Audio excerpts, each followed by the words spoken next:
The security cameras captured everything in grainy black and white footage that would later become evidence in one of the most shocking maritime crimes in California history. A man in a dark waterproof jacket was loading heavy canvas bags into a small motorboat. His movements were methodical, practiced, like someone who had done this before. This was Jake Thompson, a harbor pilot with 18 years of experience guiding massive container ships through the treacherous waters of Long Beach Harbor. Jake was known for his precision, his calm under pressure, and his absolute reliability. Ship captains trusted him with vessels worth hundreds of millions of dollars. But what the cameras captured next would shatter that reputation forever. At exactly 3:29 a.m., Jake fell to his knees on the wet concrete pier. Rain mixed with sea spray soaked through his jacket as he stared at his phone screen. His hands were shaking so violently he could barely hold the device. The message that appeared would turn his life into a waking nightmare. You have 48 hours to return $4 million, or you'll never see Lisa and Tommy again. The bags Jake had just loaded into his boat contained exactly that amount, $4 million in cartel drug money, stolen from what he thought was the perfect crime just 48 hours earlier. Jake believed he had planned every detail, accounted for every variable, eliminated every risk. He was catastrophically wrong. Before we dive into the story, I have a quick request. Hit subscribe, give this video a like, and drop a comment with the city you're watching from. Even if you've shared it before, write it again. It's important for us to see how far this community is growing. Let me paint you a picture of who Jake Thompson really was before everything went sideways. For 18 years, he had been one of the most respected harbor pilots on the West Coast. His job was to board massive container ships in rough seas and guide them safely through narrow channels, around dangerous reefs, and into cramped harbor berths worth millions of dollars. It was a job that required nerves of steel, perfect timing, and mathematical precision. One mistake could sink a ship, destroy a harbor, or kill dozens of people. Jake had never made a mistake. Not once in 18 years. But Jake had been making a different kind of mistake for the past 3 years. He had invested everything he and his wife Lisa had saved into a small shipping consultancy business. The idea was solid. Use his knowledge of harbor operations to help smaller companies navigate the complex world of international shipping. The business failed spectacularly. Bad partnerships, delayed payments, and one catastrophic legal dispute had wiped out their savings, their retirement fund, and left them drowning in debt that grew larger every month. Lisa was working 16-hour days managing a small cafe near the marina, trying to keep them afloat. Their son Tommy was a junior in high school, dreaming of college while Jake lay awake at night, wondering how they would ever afford tuition. The financial pressure was slowly crushing their marriage, their family, and Jake's sense of himself as a provider. That's when Jake started noticing patterns in the shipping manifest that crossed his desk every week.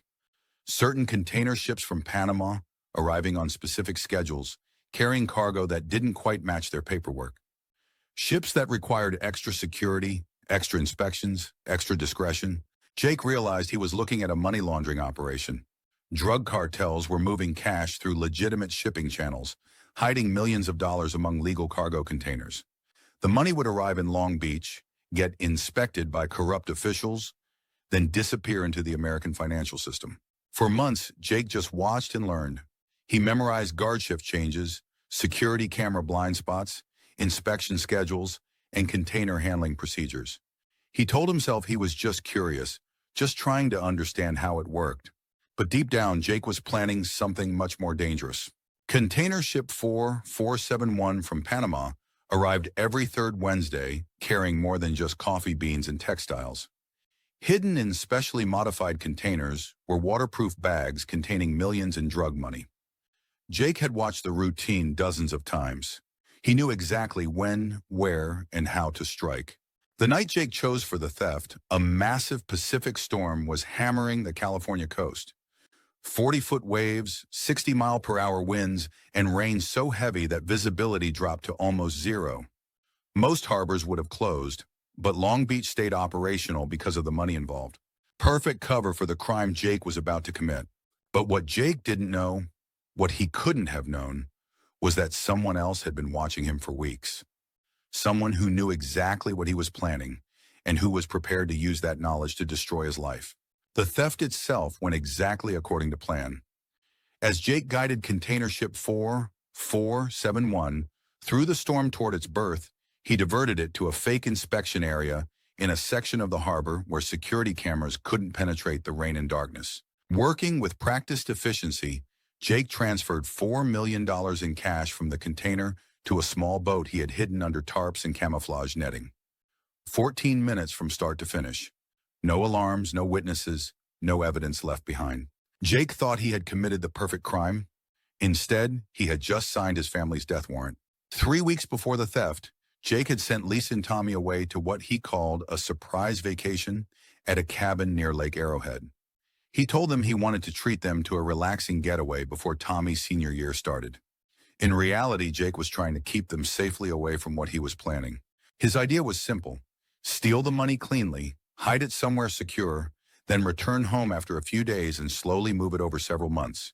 He would pay off their debts gradually, maybe claim some lottery winnings or a consulting windfall to explain their improved finances. No one would ever know.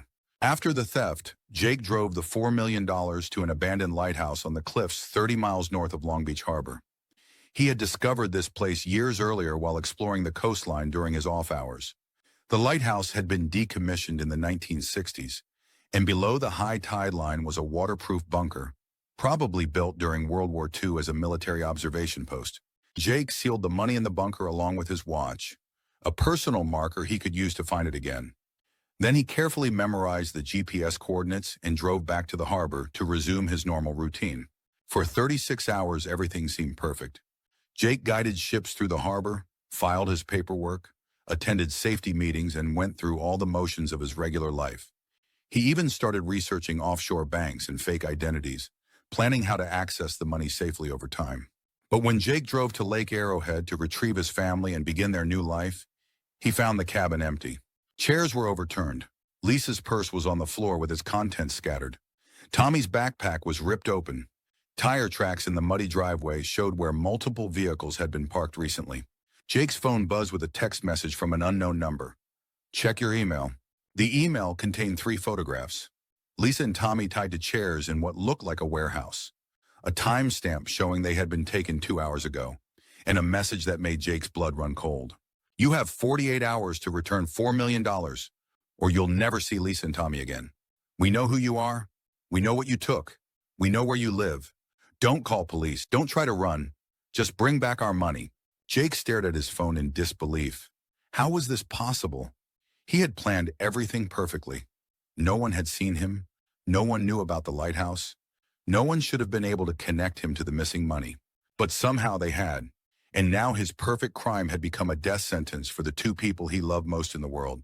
What happened next would test every skill Jake had learned in 18 years of navigating dangerous waters. But this time, the stakes weren't just a ship running aground. This time, it was his family's lives hanging in the balance. Before Jake could even begin planning his rescue mission, he needed to understand how the cartel had discovered his theft so quickly. The perfect crime had become a perfect nightmare, and someone had been watching him from the very beginning. Jake spent the next 12 hours retracing every step of his plan, looking for the weakness that had exposed him. He reviewed security footage from the harbor, checked his computer for any digital traces, and analyzed every person who might have seen him during the theft. That's when Jake discovered something that made his blood run cold. His supervisor, Bill Morrison, had been working late the night of the theft. Bill's key card had been used to access the harbor control room at 2:45 a.m., just minutes before Jake began loading the stolen money. Bill had been watching through the harbor's security camera system the entire time. But Bill Morrison wasn't just Jake's supervisor. Jake discovered that Bill had been feeding information to the cartel for over 2 years, providing shipping schedules, security protocols, and advance warning about law enforcement investigations. Bill was the inside man who made the cartel's money laundering operation possible. When Jake stole the $4 million, he hadn't just robbed a criminal organization. He had stolen money that Bill Morrison was personally responsible for protecting. Bill's own life was now in danger unless he could deliver Jake and the missing cash. Jake realized that Bill had probably been watching him for weeks. Noting his unusual interest in container ship 4471, his study of security procedures, and his suspicious behavior around the shipping manifest, Bill had allowed the theft to happen, then immediately told the cartel exactly who had taken their money. This revelation changed everything. Jake wasn't just fighting anonymous criminals. He was fighting someone who knew all his tactics, understood his thinking, and had access to all the harbor's security systems. But knowledge of Bill's betrayal also gave Jake a dangerous advantage. If he could turn the tables on his supervisor, he might be able to use Bill's own criminal connections against the cartel. Jake began planning something much more complex than a simple rescue mission. He was going to destroy the entire operation from the inside. Jake returned to Long Beach Harbor that night, but now everything looked different. This wasn't his workplace anymore. It was enemy territory controlled by people who had kidnapped his family. From the harbor control tower where he had worked for nearly 2 decades, Jake studied the cartel's operations like a military intelligence analyst. He could see guard positions stationed at regular intervals around the container yards. Security cameras mounted on light poles swept back and forth in predictable patterns. Patrol routes that guards followed every hour, walking the same paths at the same times. There was a main building that served as headquarters, a smaller structure that looked like an armory, and what appeared to be a holding facility near the water where prisoners might be kept. Jake started planning like his life depended on it, because it absolutely did. His first attempt at infiltration was almost a catastrophic failure that would have ended everything before it started. Jake managed to cut power to one section of the facility, thinking he could slip through in the darkness. But he nearly walked straight into a roving patrol that wasn't following the schedule he had observed. Jake dove behind a shipping container filled with rotting fishing nets, pressing himself against the cold metal, while 2 armed guards walked past just inches away. The smell was overwhelming: dead fish, rust, and diesel fuel. Jake held his breath until his lungs burned, terrified that his racing heartbeat was somehow audible in the quiet night. The guards moved on, but Jake realized he had made a fundamental error in his approach. Stealth wasn't going to work against professionals who knew their territory better than he did. Jake needed chaos, confusion, and distraction on a scale that would overwhelm their ability to respond effectively. That's when Jake started planning something much more dangerous than simple infiltration. Over the next 6 hours, Jake used his knowledge of harbor security systems to steal electronic key cards from the main office. He studied the facility's layout and identified what military planners call a choke point, a narrow access road between the fuel storage tanks and the main buildings that all security responses would have to use. Jake soaked one corner of a warehouse with diesel fuel he siphoned from maintenance vehicles. He rigged a crude timer using a cigarette lighter, some electrical wire, and a small battery pack. The device was designed to create an ignition source after exactly 30 minutes. At 11:47 p.m., the warehouse erupted in flames that could be seen from 10 miles away. Emergency sirens wailed across the harbor. Half the security team ran toward the fire with extinguishers and emergency equipment. Radio chatter filled the air as supervisors tried to coordinate their response to what looked like a major industrial accident. But Jake's real target wasn't the prisoner holding area. It was Bill Morrison's office in the administrative building. While the cartel focused on the fire, Jake used his stolen key cards to access Bill's computer system and download every file related to the money laundering operation. What Jake found in those files was even worse than he had imagined. The cartel wasn't just moving money through the harbor. They were trafficking people, smuggling weapons, and running a massive drug distribution network that reached across the entire West Coast. The files contained names, addresses, and photographs of dozens of corrupt officials, including police officers, customs inspectors, and federal agents. Jake realized he was looking at evidence that could destroy the entire criminal organization if he could get it to the right people. But the files also contained something that made Jake's hands shake as he read it: detailed plans for eliminating witnesses who might threaten the operation. Plans that included specific instructions for disposing of bodies in the deep ocean trenches off the California coast. Lisa and Tommy weren't just kidnapped. They were scheduled to be murdered as soon as Jake returned the stolen money. Jake copied the files to an encrypted flash drive, then used Bill's computer to access the harbor's master security system. He could see live feeds from cameras throughout the facility, including the real location where his family was being held. They weren't in the building Jake had originally thought. They were on a cargo ship anchored 2 miles offshore in international waters where U.S. law enforcement had no jurisdiction. In the chaos and confusion, Jake slipped through a maintenance tunnel that connected the administrative building to the harbor's communication center. He had studied the blueprints during his years working at the harbor, and he knew every pipe, wire, and ventilation shaft in the complex. The holding area was exactly where Jake expected to find Lisa and Tommy. A converted storage room with 2 cots, plastic zip ties hanging from hooks on the wall, and a security camera mounted in the corner that was currently showing nothing but static due to the electrical damage from the fire. But when Jake reached the room, it was empty. Fresh blood on one of the cots, Lisa's wedding ring on the floor, a piece of Tommy's torn shirt hanging from a nail on the wall. They had been there recently, but someone had moved them. What Jake found next would lead him deeper into the heart of the cartel's operation, to a confrontation that would test every limit of his courage and determination. But first, he had to survive the hunt that was already beginning and figure out how to rescue his family from a ship that was floating in international waters. Using the harbor's communication system, Jake intercepted radio traffic between the cartel's shore operations and the cargo ship where Lisa and Tommy were being held. The ship was called the Santa Isabella, a Panamanian flag vessel that had been modified with hidden compartments for smuggling operations. Jake realized that conventional rescue was impossible. The ship was too far offshore for him to reach in a small boat, and it was surrounded by patrol boats that would spot any approaching vessel. But Jake had an idea that was either brilliant or suicidal. Every Wednesday night, container ship 471, the same ship Jake had robbed, made its return voyage to Panama. As the harbor pilot, Jake was scheduled to guide it out of the harbor and into international waters. If he could get aboard that ship, he might be able to approach the Santa Isabella without raising suspicion. But that meant Jake would have to return to work, act normal, and pretend nothing had happened while his family's lives hung in the balance. One wrong word, one suspicious behavior, and the cartel would know he was planning something.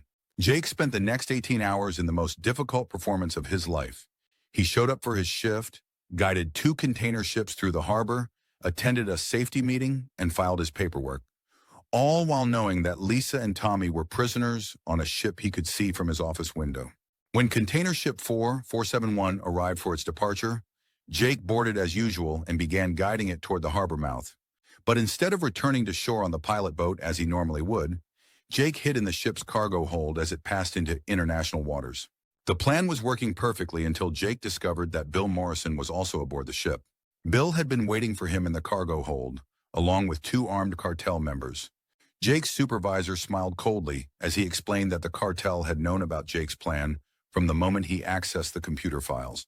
"You always were too clever for your own good," Bill said, "but you forgot that I've been watching you for a lot longer than you've been watching me." Jake was captured, bound with zip ties, and taken to a storage room in the ship's lower levels. Through a porthole, he could see the Santa Isabella approaching in the distance. Soon he would be reunited with his family, right before all 3 of them were murdered and their bodies dropped into the Pacific Ocean. But Jake had one more surprise that Bill Morrison didn't know about.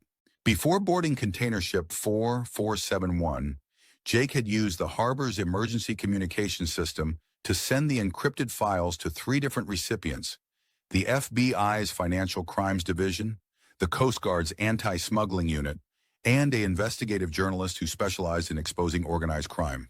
Whether Jake lived or died, the cartel's operation was about to be exposed. As the 2 ships converged in international waters, Jake could hear helicopters approaching in the distance. The cavalry was coming, but the question was whether they would arrive in time to save his family. On a metal table in the empty holding room, Jake found something that made his heart race with both hope and terror.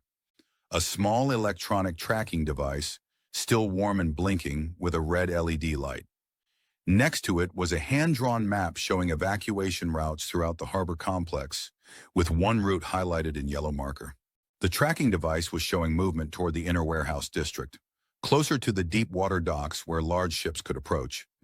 Jake realized they had moved Lisa and Tommy to a more secure location, probably as a response to his infiltration attempt.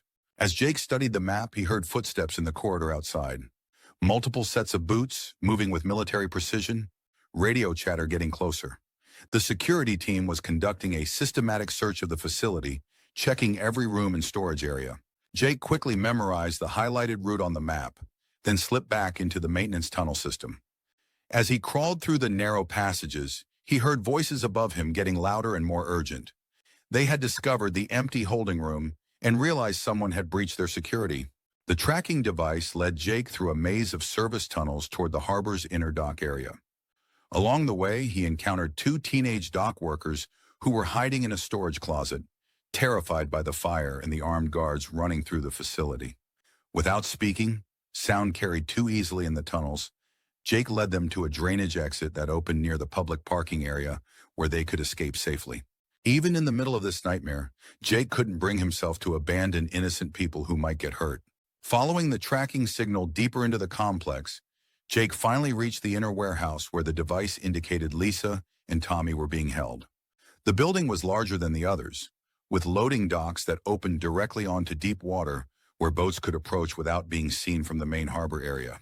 Jake found a ventilation grate that gave him a view inside the warehouse. What he saw made his hands clench into fists.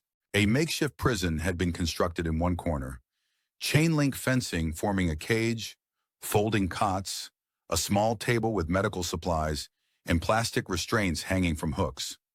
Inside the cage, Lisa and Tommy sat back to back on one of the cots. Lisa's face was bruised, but her eyes were alert. Tommy looked scared, but uninjured. They were alive, they were together, and they were less than 50 feet away from where Jake crouched in the ventilation system.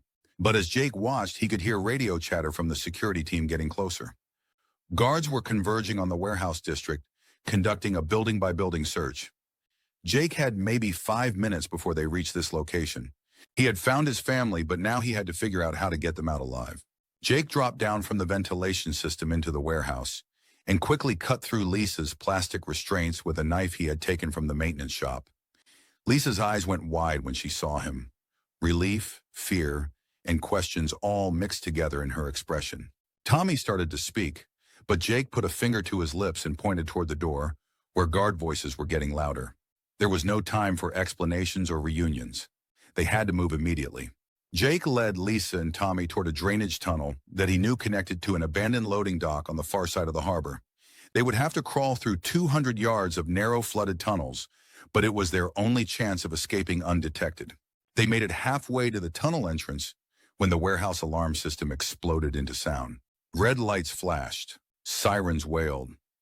Radio chatter erupted into urgent commands as the security team realized their prisoners had escaped. Jake, Lisa, and Tommy ran for the drainage tunnel as searchlights began sweeping the warehouse from outside. They could hear vehicles starting up, boat engines roaring to life, and multiple teams coordinating what sounded like a massive manhunt.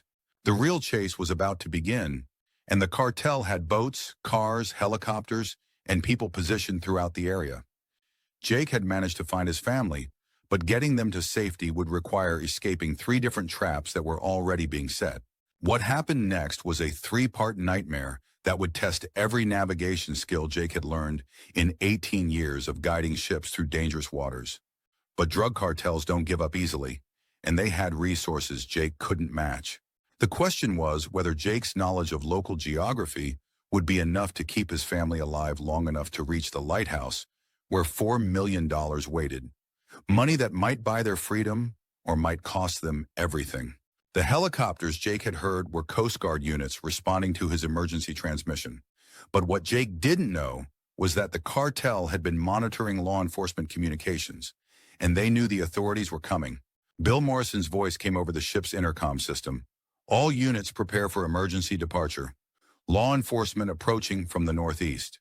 Jake was still bound in the storage room when he felt the ship's engines increase to maximum power. Through the porthole, he could see the Santa Isabella also changing course, heading toward Mexican territorial waters where the U.S. Coast Guard couldn't follow.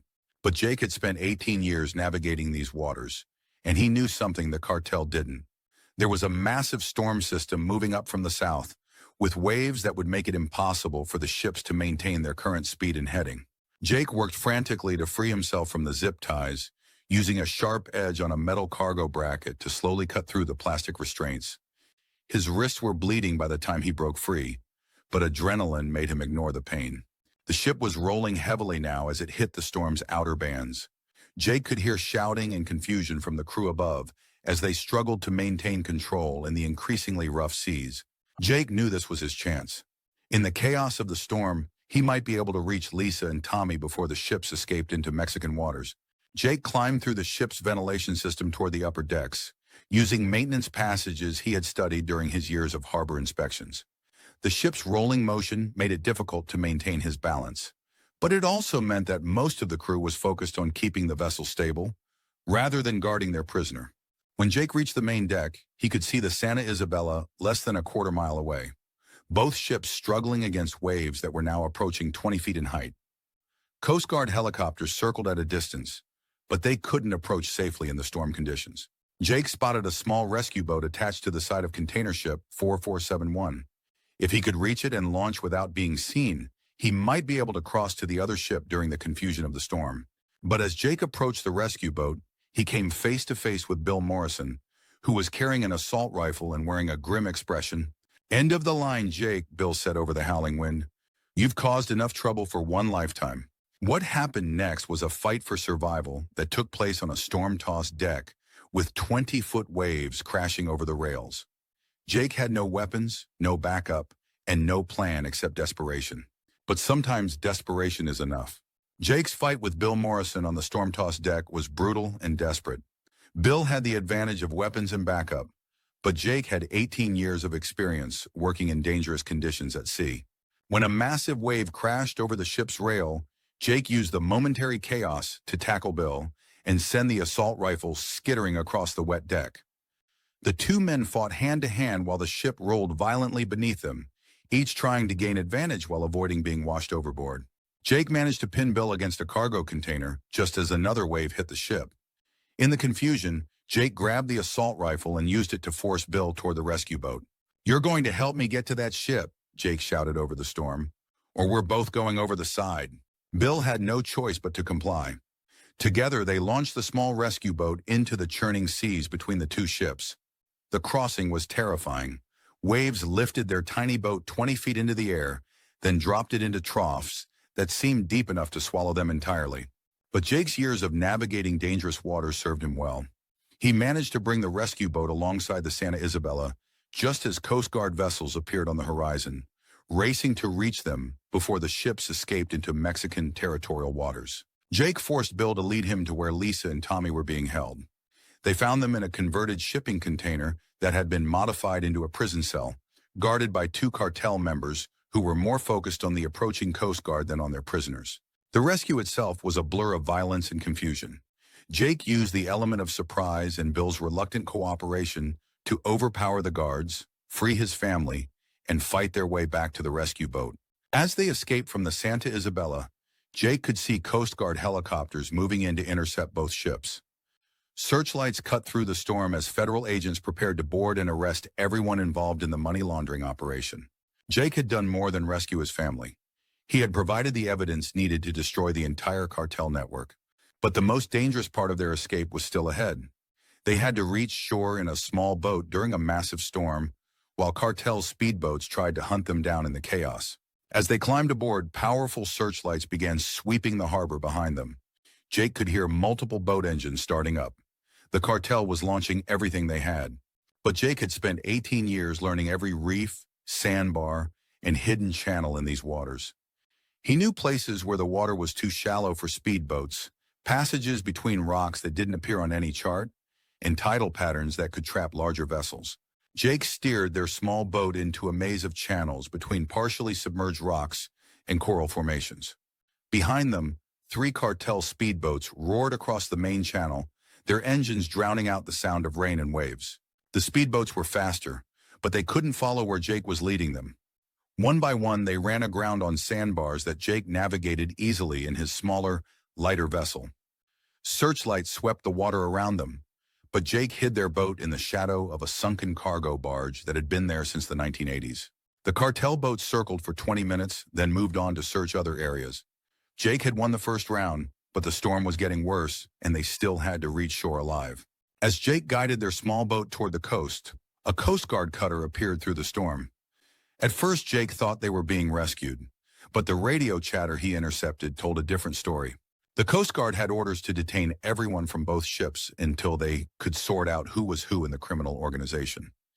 Jake realized that he and his family might be arrested as suspects rather than rescued as victims. Jake made a split-second decision that would haunt him for the rest of his life. Instead of surrendering to the Coast Guard, He changed course and headed for a small cove he knew along the coast. He would rather take his chances on land than risk having Lisa and Tommy imprisoned, while federal investigators spent months untangling the case. Using his knowledge of local geography, Jake navigated through a narrow channel between offshore rocks that the Coast Guard cutter couldn't follow. The larger vessel had to maintain a safe distance, while Jake disappeared into the maze of inlets and coves along the shoreline. Jake beached their boat in the same small cove where he had hidden his backup vehicle 3 days earlier. The car was still there, but Jake could see helicopter searchlights in the distance. Both Coast Guard and local police were now involved in the search. They had escaped the immediate danger, but Jake realized they were now fugitives from both the cartel and law enforcement. The evidence he had sent to the authorities would eventually clear them, but that might take weeks or months while they sat in federal detention. Jake made the decision to collect the money from the Lighthouse and disappear with his family until the legal situation could be resolved. It wasn't the ending he had planned, but it was better than the alternative. The drive to the Lighthouse was their final escape, a race against time as law enforcement helicopters searched the coastal area and cartel vehicles continued their hunt along the back roads. They had escaped all 3 traps, but Jake knew this was just the beginning. Even with the cartel's operation exposed, there would be survivors who wanted revenge. The only safe place was far away from California, with enough money to start completely new lives. The coastal road to the Lighthouse was a winding strip of asphalt that hugged cliffs 200 feet above the Pacific Ocean. In good weather, it was a scenic drive that tourists took to see whale migrations and sunset views. Tonight, with 40-mile-per-hour winds and rain that turned their windshield wipers useless, it was like driving through a hurricane. Jake kept the headlights on low beam to avoid being spotted from a distance, but that meant he could barely see the road ahead. Several times, gusts of wind pushed their car toward the cliff edge, where guardrails were the only thing between them and a fatal plunge to the rocks below. In the distance, Jake could see headlights moving back and forth along parallel roads. The cartel was conducting a systematic search of the entire coastal area, checking every possible hiding spot and escape route. At the Lighthouse, Jake led Lisa and Tommy down a steep path to the storm bunker, hidden below the high tide line. The money was exactly where he had left it, $4 million in waterproof bags, along with his watch marking time like a countdown to their new life. But the tide was coming in. Within an hour, this entire area would be underwater, and their hiding place would be impossible to access until the next low tide cycle. Jake checked the perimeter one final time, using binoculars to scan the access road and nearby hills. Multiple sets of headlights were moving methodically through the area, searching every building and overlook. The cartel had resources that seemed unlimited. They weren't going to give up until they found what they were looking for. Jake disconnected the battery in their car so it wouldn't show up on thermal imaging equipment that might be scanning from helicopters. He used a piece of rubber hose to sweep away their tire tracks in the muddy areas around the Lighthouse. Lisa wrapped Tommy in an emergency blanket to keep him warm, while Jake loaded the money bags into their vehicle. $4 million. Enough money to disappear completely, to start over with new identities in a country where cartels couldn't reach them. Their ticket to freedom and safety. Jake sealed the storm bunker for the last time, symbolically closing the door in his old life as a harbor pilot. The money went into the back of their car, his family climbed inside, and wet canvas tarps covered everything to disguise their silhouette from anyone watching with binoculars or night vision equipment. One last look at the Lighthouse, a black tower silhouetted against the storm clouds and crashing waves. Jake had spent his entire adult life guiding ships safely through dangerous waters. Tonight, he was navigating the most dangerous passage of his life. Jake started the engine and drove up the winding cliff road toward the coastal highway. In the rearview mirror, the Lighthouse grew smaller and smaller until it disappeared entirely. The highway stretched ahead of them like a tunnel through the storm. Rain turned their headlights into long blades of light, cutting through the darkness. Behind them, the sound of pursuit engines grew fainter and fainter as they put distance between themselves and the harbor. They had done it. They had escaped with their lives and enough money to start over anywhere in the world.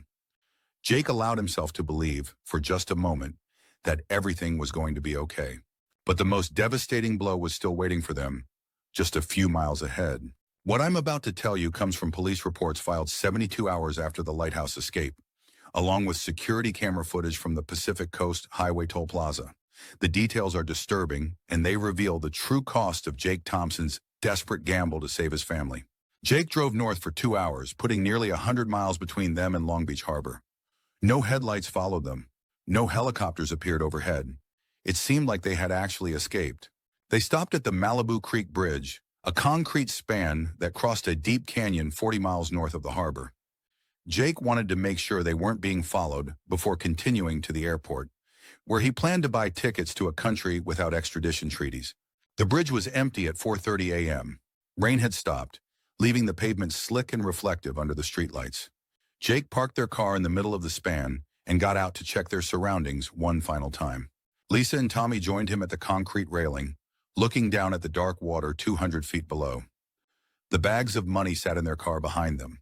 $4 million that represented complete freedom from their old life of debt, fear, and financial struggle. They had made it. They were safe. They had enough cash to disappear and start over anywhere in the world they chose. That's when Lisa spoke the words that would destroy everything Jake thought he had accomplished. Security cameras from the toll booth captured the scene, though they couldn't record sound. Later witnesses reported hearing Lisa say clearly, "I didn't marry a thief, Jake." She took Tommy's hand and started walking back toward their car. Not to get the money, to leave it behind. "Mom, what are you doing?" Tommy asked, confused by what was happening. "We're going home," Lisa said.